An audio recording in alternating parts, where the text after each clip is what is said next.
Maama nagezezaako okubira essimu nga kweru.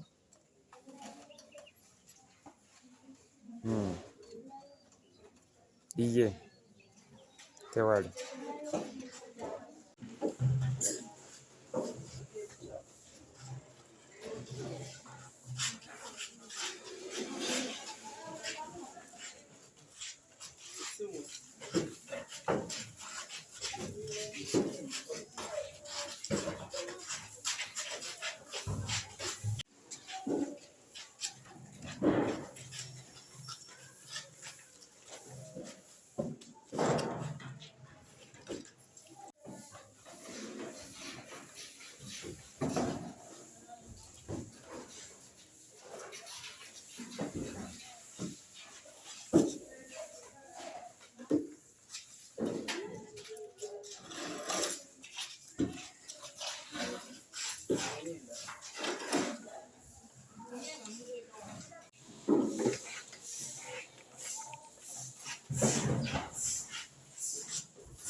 Another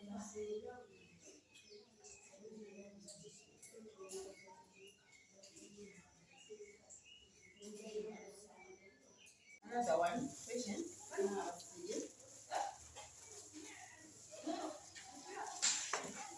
Ngandu Nabisubi Harriet olw'Essomero Ngandu Primary School. Olusoma lutandise bulungi, twebaza Mukama titukomyewo nga tuli balamu, ate n'abaana baffe tutandise okubalaba nga bakomawo.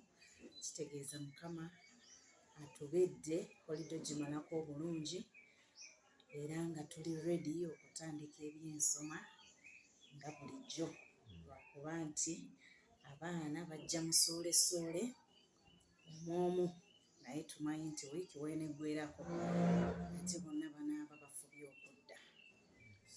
Tewaliiwo nnyo njawulo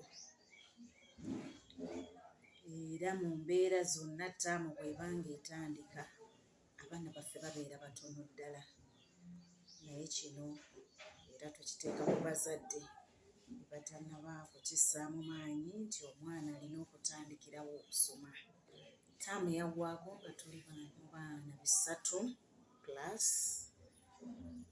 ate kati mu batuuse tebannawera yadde n'ekikumi, bakyali batono ddala. Okusomooza okwo kulabika nga kwo kati kuweddewo era tulina essanyu okutegeeza nti classrooms zaffe zaddabirizibwa bulungi era zaggwa bulungi. Tuli basanyufu nnyo eri gavumenti, eri municipality, bannange bannamawulire, mwebale nnyo, mwebalire ddala na buli omu eyafuba ennyo kulaba nga Ngandu tugizza ku mutindo. Mwebale nnyo, mwebalire ddala. Bazadde baffe nze mbakoola bukoowoozi nti buli lusoma we luba nga lutandika tufubenga nnyo abaana okubakumyawo ku ssomero, kuba abasomesa tubeerawo. Ebisomesebwa weebiri tetukyali mu mbeera ey'edda nti abaana batuuka ku ssomero ku ssaawa simanyi biki, nedda tutandikira mu kusoma, naye tubakoola nti bakomyewo abaana na kyonna ekisoboka kye balina mu byetaago by'essomero, kubanga embeera buli muntu agiraba era agitegeera. Namugerwa Irene nga ndi musomesa Ngandu Primary School. Olusoma luno tulweteekedde bulungi kubanga twalumanya tulutandika 29. It is so good nti abaana batandise, abamu bazze n'ebikozesebwa requirements, abamu tebazze. So kati abo abazze era ffe tutandikirawo ne sirabaasi, tetulinda. So nkubiriza abazadde abatannakomyawo baana kuba ffe tutandise tusimbudde. Nkubiriza abazadde abatannatandisa baana nti banoonye ebikozesebwa mangu. Ffe tuli mu municipality, ffe tetulongoosa, essomero lirina abalirongoosa. So essomero lirina ba-cleaners, ffe abaana tutandikirawo mpozi ekitono ennyo just to sweep our class and we begin. Yes. Zadde nkubiriza abazadde bannange kuba nange ndi muzadde, okubeera omusomesa tekitegeeza nti siri muzadde, naye nkubiriza abazadde abo abayimba olukoko obutakoma bejjemu obunafu mu mutima, bafune omutima omugumu, batandike ne kye balinawo, baleete abaana ku ssomero kubanga omwana bw'abeera ewaka afiirwa. Ffe tuba twagenze dda ate nga ye akyali mabega. So abazadde bejjemu obugayaavu bazze abaana ku masomero. Enjawulo weeri nnyo, tamu ewedde twatandika n'abaana 8 olunaku ne luggwaako, naye kati tuli more than 50. so twebaza gavumenti okutuddaabiriza ebizimbe binyirira twasiima era tukyasiimira ddala. May God bless the government of President Museveni. Jesus, come on. Come on, Lord, come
We cannot teach without your support, Holy Spirit. We cannot learn without your guidance, Holy Spirit.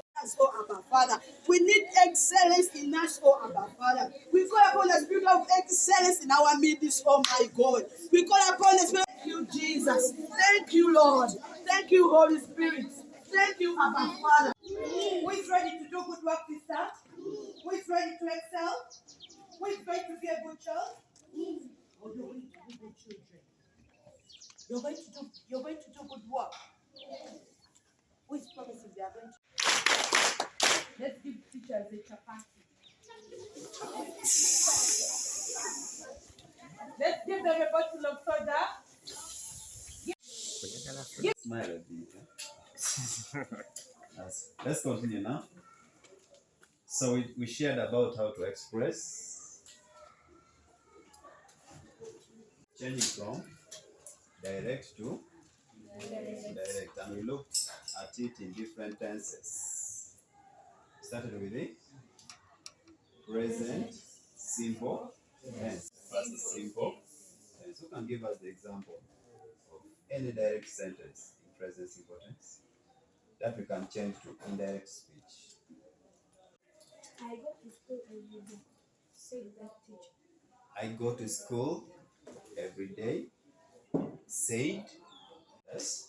The teacher said that she goes to school every day. The teacher said that she goes to school every day. So that was about. Who can read the word? Who can read the word? Yes, please.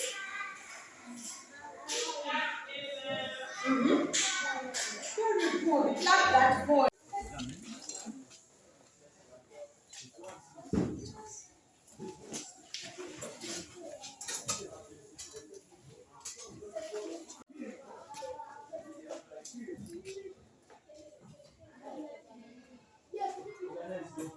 Some of the vowels we saw. We have vowel. Vowel. Thank you so much. We have vowel. Another one. Yes. Vowel E. Thank you, beautiful. We have vowel E. Another one. Wow, this will be the other one. Yes. Very good. We have A. I told you we have the consonant letters. We have the consonant. We have the consonant. And we will see it. When two or more than two vowels consonants are moving together, they give us what we call. Tell them they give us. Have that boy. Yes, we have another one. Very good. Another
Nze mukyala Beatrice Byalugaba Lando, nga nze head teacher wa Ocean Fields Preparatory School. Taamu ey'okubiri tugitandikidde mu maanyi olw'ekisa kya Katonda. Nebaza Mukama, abaana baripootinze mu bungi ddala era nga tumanyi nti taamu eno ejja kubeera nnungi ddala. Abakakomawo. Last time twa closinga n'abaana 198. Nzikiriza nti taamu eno because of the turn up tuyinza by next week, by the end of this week tujja kubeera mu baana 205. Ffe nga Ocean Fields tetwongeza fees wabula twayongeza ku ntambula because tutambuza abaana amafuta ago nga we mukimanyi, naye nga rates anti abazadde ne bw'onaabongeza nga n'enfuna yaabwe nayo tekwataganye bulungi, ojja kuba osika mugwa. So esente ze tubasaba ffe tuba tusaba bazituweere mu budde naffe tubeere nga tutuusa ku baana buli kye balina okukola. Right now tuli about service delivery, nakukola ekyo Mukama kyakuyitibwa, si kufuna nnyo naye ng'okulaba ng'otambuza bulungi emirimu, abaana bafuna kye balina okufuna, abakozi ne bafuna kye balina okukola, ne mu running until ebintu ebinaatereera. Twaclosinga nga akawunga ko kalina bbeeyi ensaamusaamu, naye we tugenza okwogerera akawunga kagenze kalinnya, kati kiro ya kasooli egenze mu 2,000. So tukirize Katonda nti binaabeera bulungi. Ebijanjalo twabigulanga ssente ntono naye kati ebijanjalo biri ku 15,000, 5,500, 600. So katukirize nti binaatereera. Ankubiriza abazadde bonna nti amasomero agasinga serious schools tuba twakola program nti first week tugenda kukola bwe tuti, second week tugenda kukola bwe tuti. So nkubiriza abazadde nti oluwummula we luggwaako abaana mubakomyewo mu first week. Omwana mukomyewo mu first day naye kigenda muyamba bw'anaakula atwale studies nti ziri okutwala studies as important. Noyinza okusanga omuzadde nga bambi yasasula fees mu holiday naye era n'akomyawo omwana mu second week, ng'olaba obugabirizi bwe buli naye nga ye omuzadde akitaddewo nti no eyo first week amasomero tegaba serious. Ffe leero first day naye abaana gye bali mu kiraasi, abasomesa bwe bali era tutandise okusoma. Yes. So I was appealing the government that if the taxes are reduced, that are imposed to those goods that are coming out and within, and remember food is basic need, cannot live without, then we can be able to access. So the issue is government should look at the issue of taxes, and then we can easily get what we feel like.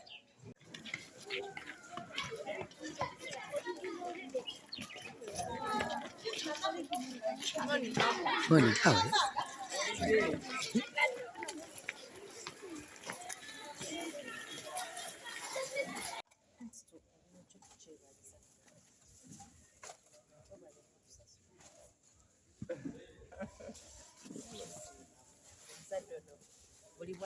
Buli tambo etandika ajja zisasuliddwa ku